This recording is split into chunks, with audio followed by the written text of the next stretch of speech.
Okay, so hi everybody. It's so great to be here, not only to be here in Vilnius, but to be in a proper conference, in presence, with people that you can see in flesh and with whom you can talk and have a beer afterwards and not just alone in front of your computer. So I'm really, really happy to be here. And I'm also very happy to be here because of what this conference means, right? So this is like the peak, the final shootout, so to speak, of the project. And I decided that what I will do in this presentation is to prepare something like a best of or a greatest hits of all the albums that we brought up during the project, in particular all the papers that we wrote during this project. And instead of concentrating on a single paper and on a single model, I'm going to present you results that come from a couple of models that we have been developing and estimating during this project. My name is Jesus, Svat already said it, and I am a professor of economics at the Vienna University of Economics and Business, and I'm also a researcher here at Vilnius University, and the director of economic analysis at the Wittgenstein Center, and also a consultant to the WIFO. That's why you have all those many affiliations in there. So as I said, what I'm going to be doing here is to give a bit of a summary of the results of the research that we carried out during the project. And I'm going to focus on two issues. I'm going to focus, first of all, on the role of macroeconomic spillovers in the assessment of monetary policy shocks. So we're going to try to understand how can we create a global model, a global macroeconometric model that would allow us to, at the same time, understand how shocks spill over from one country to another and how that degree of spillover and those effects change over time. For that, what we did is to create a new model specification that for the first time was presented and allowed for time-varying effects of global spillovers, right? We got that paper published in the Journal of the Royal Statistical Society, and we also use similar methods to have a look at the effect of international uncertainty shocks in another paper that got published in the Journal of International Money and Finance. And given the importance of globalization as a root of shock spillovers across countries, that the second part of my presentation will be about basically which role does international uncertainty and which role do international uncertainty shocks play as a driver of business cycle synchronization in Europe, which is again a very central topic within the project, given that we're going to be interested in assessing optimum currency area criteria, and their business cycle synchronization is the typical one-size-fits-all type of measurement to have a look at how optimal a currency area is. Great. So without further ado, let me tell you a little bit why we think that it's important to have a look at international spillovers. Well, one of the reasons why we think it's important is because globalization has been one of the most central developments over the last 100, 200 years. And in a more globalized world, the role that international spillovers play in terms of macroeconomic shocks is clearly more important. It's more important in ways which are not that straightforward. So on the one hand, countries which are more linked through trade and financial interlinkages or relationships are, of course, going to be more prone to have shocks which spill from one country to the other. On the other hand, shocks that originate in a country will also be less active in that country if a part of it spills over to other parts of the world. And the degree of spillover is actually not necessarily constant over time, given the fact that globalization and other factors are also changing over time. So the question that we were asking ourselves at the very beginning of the project, and that led to this couple of publications, was, okay, how can we create a macroeconometric setting that allows for a global world model by country, where at the same time we have spillovers of one country to the other in terms of macroeconomic shocks, and those spillovers may change over time, the same way as volatility of those shocks may change over time. For that, we created something that has arguably a very unsexy name, but that is a very sexy model, which is the so-called threshold time varying parameter global vector autoregression with stochastic volatility model. It has a short form which is even unsexier. It's a TTVP-SVG-VAR. But those of you who are acquainted with the macroeconometric literature, you can at least take parts of it and understand. So G-VAR is a typical global VAR type of model. We're going to hear also, I believe, afterwards some other words about global vector autoregressions. The TTVP part, threshold time varying parameters type of model. So TVP is relatively well known as time varying parameter. In this case, we have a threshold time varying parameter that creates a step function over the parameter dynamics. And the SV for stochastic volatility is going to allow us to have actually shocks whose volatility over time changes. The idea of this model was extremely simple from a conceptual point of view, even when from a computational econometric point of view, we needed to it was a very labor-intensive way to get the model to work. So I'm not going to go into the nitty-gritty details. I'm just going to tell you what the model does and what the model can do. In principle, if you have a look at the basic specification of the model, you will see that it has a first part, which is something that you probably have heard about or have seen in your life, which is just a vector autoregression. So that vector Y is a vector that contains many or some macroeconomic variables of a country. You will see which ones in a minute. And as you can see, what you have is a vector linked with past values of that vector through that matrix phi in there. Okay, so that's kind of state-of-the-art type of standard macroeconometrics that we learn at the bachelor level or at the master level. The cool thing about the global vector autoregression model is that it contains another term, that's the part that you can see as international in there, which basically has got components which are weighted averages of those variables that are in the Y vector for all other countries of the world, so that the macroeconomic variables of a given country are affected by shocks that happen in other countries to those variables. And the weights that we have are basically based on trade relationships between these countries. So what we are creating is basically a part of a vector autoregression, or a vector autoregression augmented with components which mimic those type of international shocks. You can rewrite that model in a way in which it's going to mimic an actual vector autoregression. So you can work with it. I mean, it's a very clunky vector autoregression, but in principle you can work with it as if it was a standard macroeconometric model. Now, this type of model has been used in the literature already, in particular since the work by Hashem Pesaran.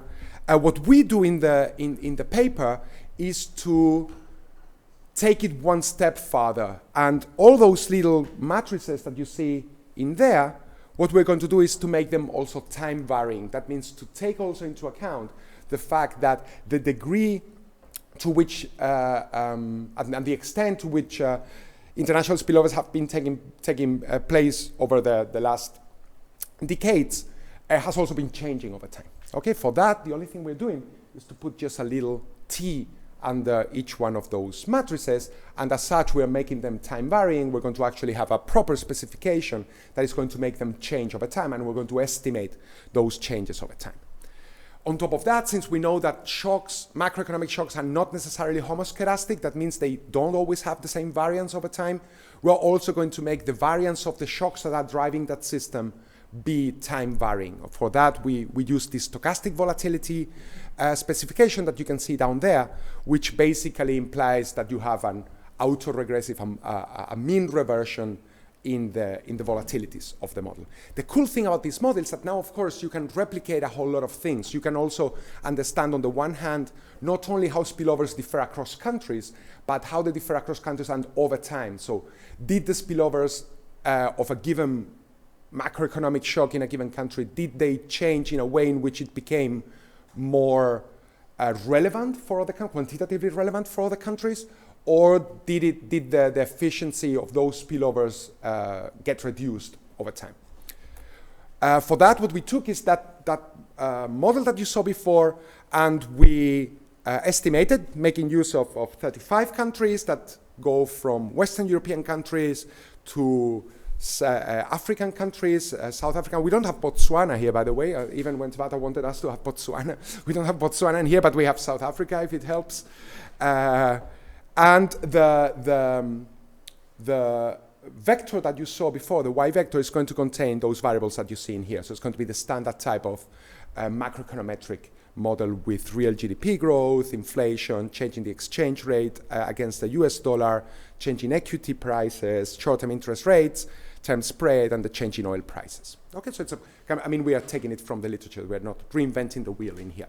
And now the cool thing about this is that now you can play with the model once that you have estimated it, right? So you can create a shock. What I'm going to show you in a second, it's going to be just a very exemplary set of impulse responses so that you understand the power of the model behind. What we're going to do is we're going to create a US monetary policy shock, and we're going to have a look at how that US monetary policy shock is able to spill across countries and how those spillovers change over time. I'm not going to go very much into detail because Povilas is going to go a lot into detail in the next presentation, I hope, given the slides that I received from him.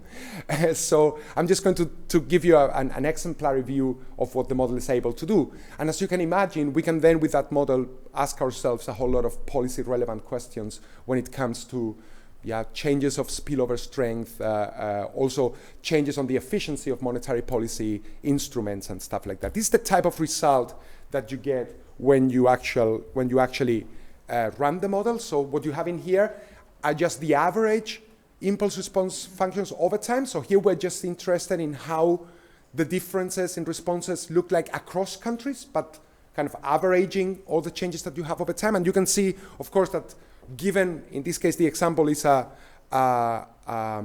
US interest rate shock by an increase in the US interest rate by 25 basis points. And as you can see, all over the world, that leads to, on average, to a recessionary movement in output. What you see in there is output, or the GDP response in logarithms. And as you can see, the degree of that recessionary spillover is very different across countries, right? And these responses cover a large possible range of potential spillover strengths. You can, of course, then go into a particular country, have a look at how a shock to Germany, for example, which is the one that reacts the most in that graph that you can see on the left, differs from one to Great Britain or to France, or you can compare across world regions. And the averaging over this period of time, of course, is going to tell you something about the average spillover that a country observes over different horizons. The cool thing, however, of course, and that's the value added of this paper, is that now you can also track these shocks over time.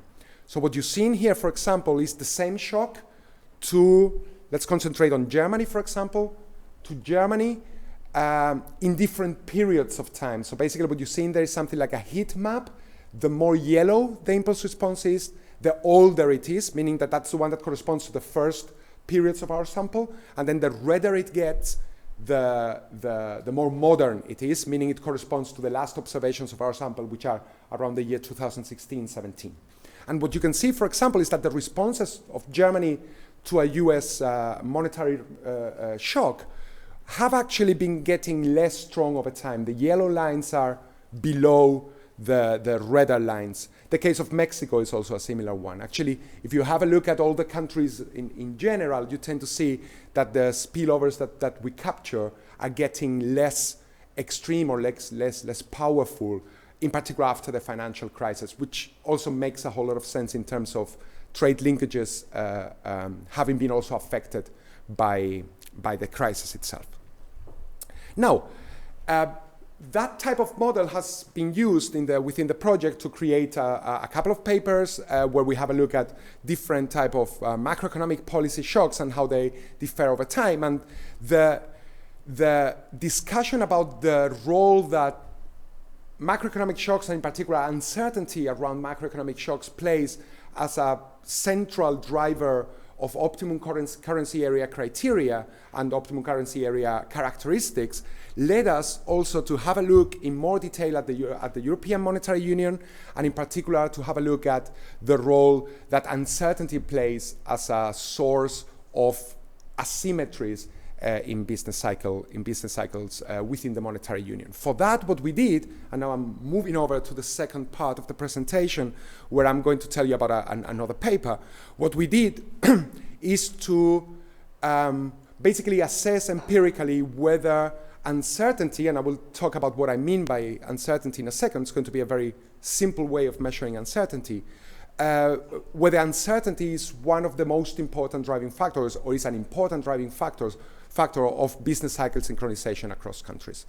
What we did is to concentrate on the European Monetary Union. What you see in here is a very simple but very powerful measure of business cycle synchronization, and therefore of optimum currency area optimality, or of currency area optimality.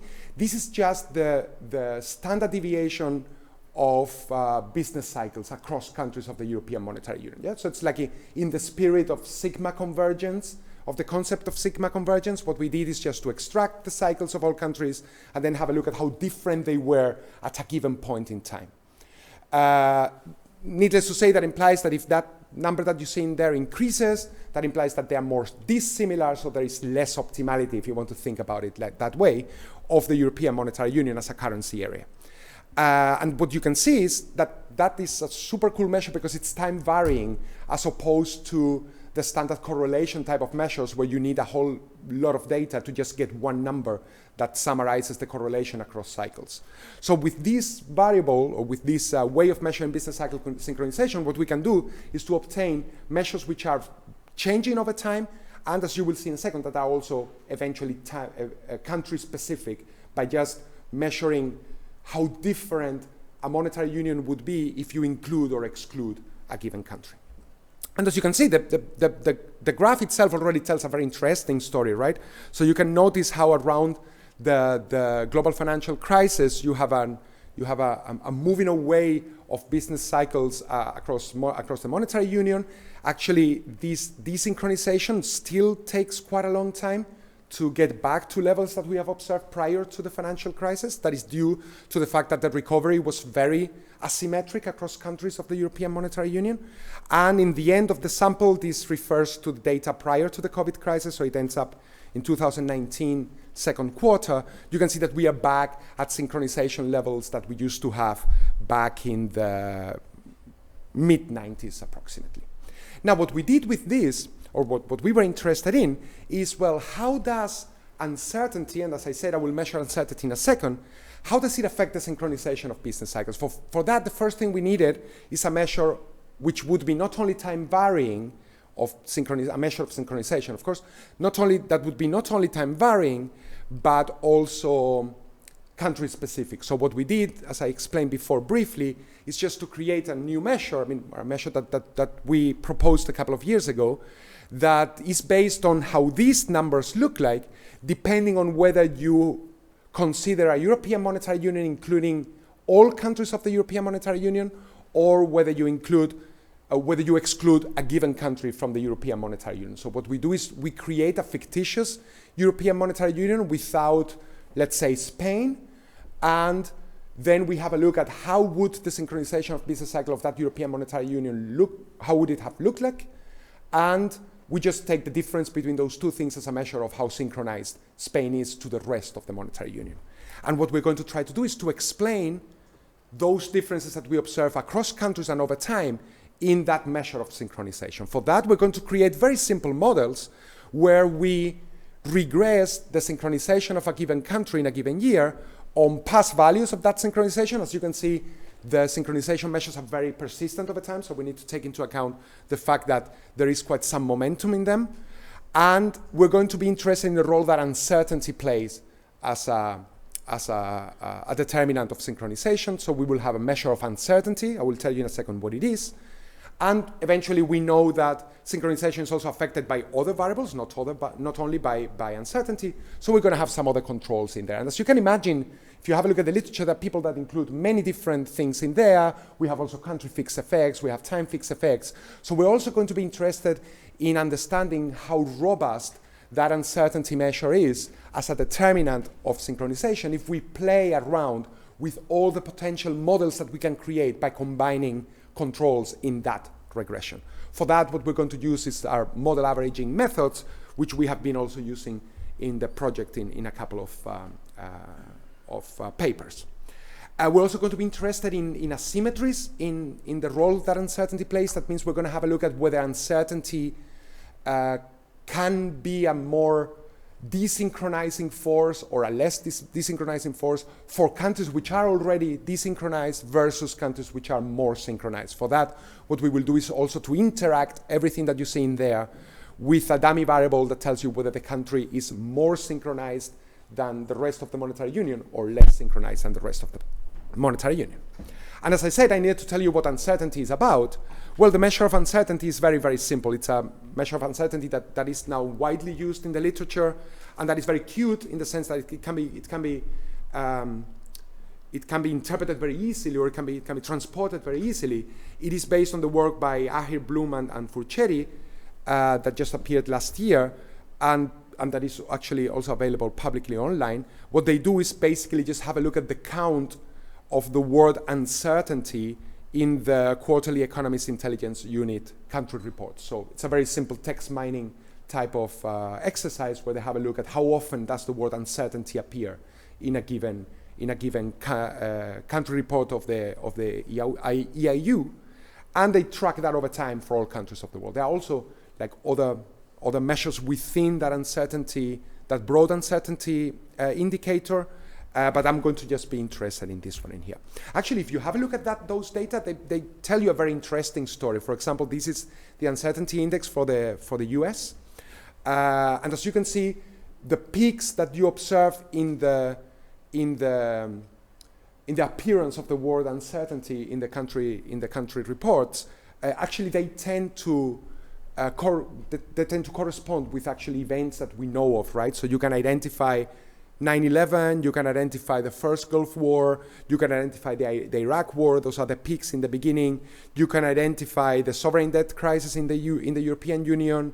You can also identify Brexit, and in the very end of the sample, you can also very, very easily identify the coronavirus crisis right now. Okay, so you can see uncertainty as a term has been trending over this period, this 1990 to nowadays. But of course, we're going to be interested in the differences across countries and over time, so in the within variation that we observe in a country.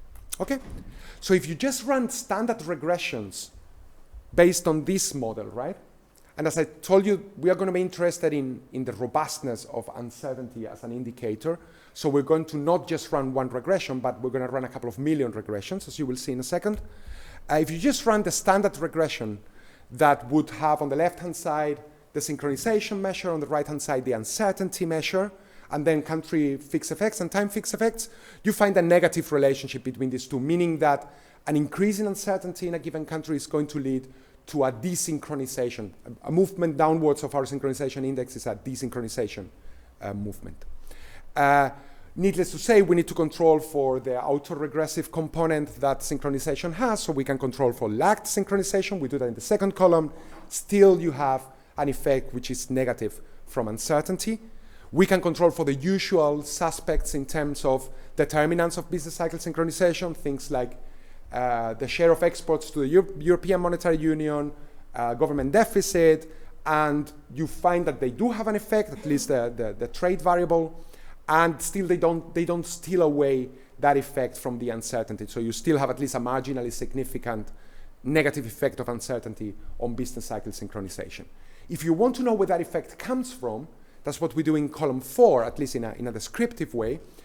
You will notice that it comes from the countries which are particularly desynchronized. So if we allow for two parameters linking uncertainty to synchronization, one of them for the countries which make the European Monetary Union more synchronized, more desynchronized if they are inside, those are the guys where synchronization is negative, then you tend to see that those are the guys that are creating that effect, meaning that uncertainty tends to have a particularly negative effect in countries which are already in a desynchronization regime.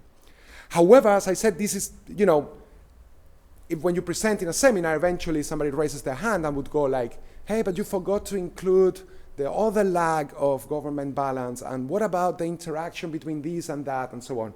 And usually you would say, yeah, I will do it, and then you don't do it. So what I'm going to do is I'm going to do that, and I'm going to do everything. For that, what I'm going to do is basically I'm going to take those variables that you saw before, all possible lags and all possible interactions between synchronization regimes and all the variables that you saw there, and I'm going to have statistical inference on the effect of uncertainty, not from a single model, but from all those models that I can create out of mixing those variables with each other. That's going to be a bit challenging because we're going to have all in all, if you count all the interactions and all the lags, we're going to have 29 potential covariates on the right-hand side, okay? Just by counting how many variables you have, how many lags you have, how many interactions we have. So if you want to really mix them in all possible ways, you have 2 to the power of 29 models, right? If you allow for any size of the model. 2 to the power of 29, even when it looks harmless, it's a pretty bloody large number, right? So it's around it's over 536 million. So in principle, what we would want to do is to estimate 536 million models and have a look at which effect does uncertainty have on synchronization in each one of these 536 million models, and then, let's say, take an average of them, or even better, take a weighted average of all of them with a weight that would correspond to how good that, that model is.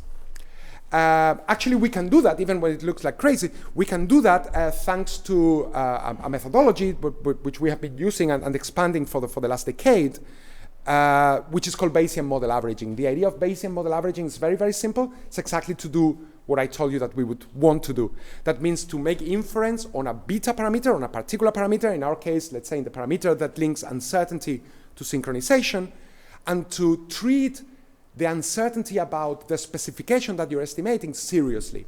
That means that we're going to create an estimate of that beta parameter, which is going to be a weighted average of all the estimates that I could get over those 536 million models, with a weight that would correspond, in the best case, to something that can be interpreted like the probability that that model is the true model.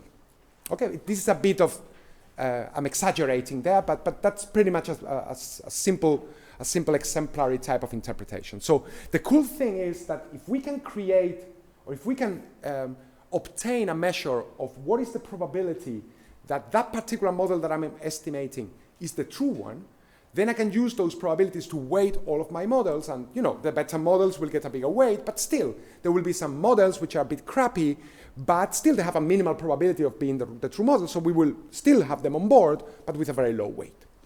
Thanks to Bayes' theorem, we know that that probability of the model being the true model given the data can be written as being proportional to 2 things that we know what they are.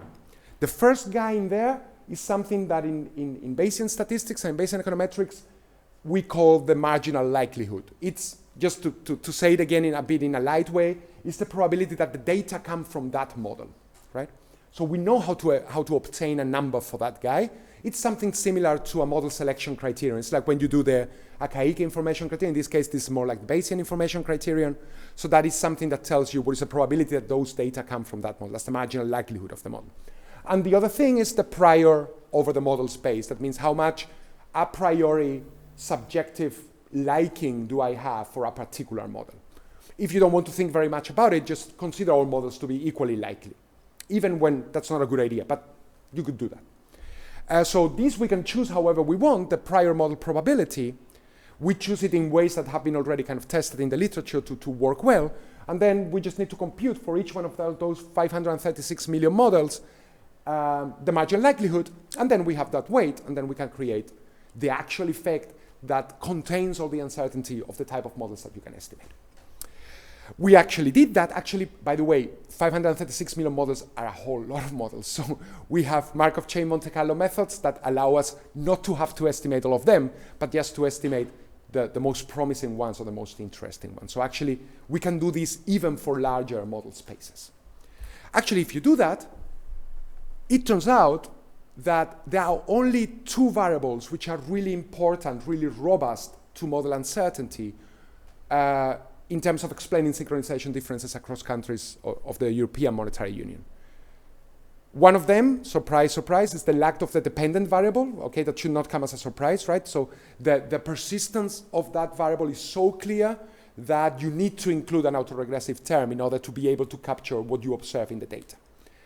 However, the second one is actually the uncertainty variable. And it's actually the uncertainty variable to the extent that you are looking at a country that is relatively desynchronized. So this interaction between being desynchronized and being a country with a high degree of uncertainty. The estimate that we get, the model average estimate that we get, translates basically from one standard deviation shock to the uncertainty variable to 0.18 standard deviation shocks downwards to the synchronization variable. So it's kind of sizable. So it turns out that uncertainty, which is, I mean, it's a catch-all type of variable, but it's a variable that the literature until now had not been looking in much detail when it comes to business cycle synchronization in European Monetary Union, turns out to be a very, very important variable to explain what we observe in the data. And that's it. As I said, basically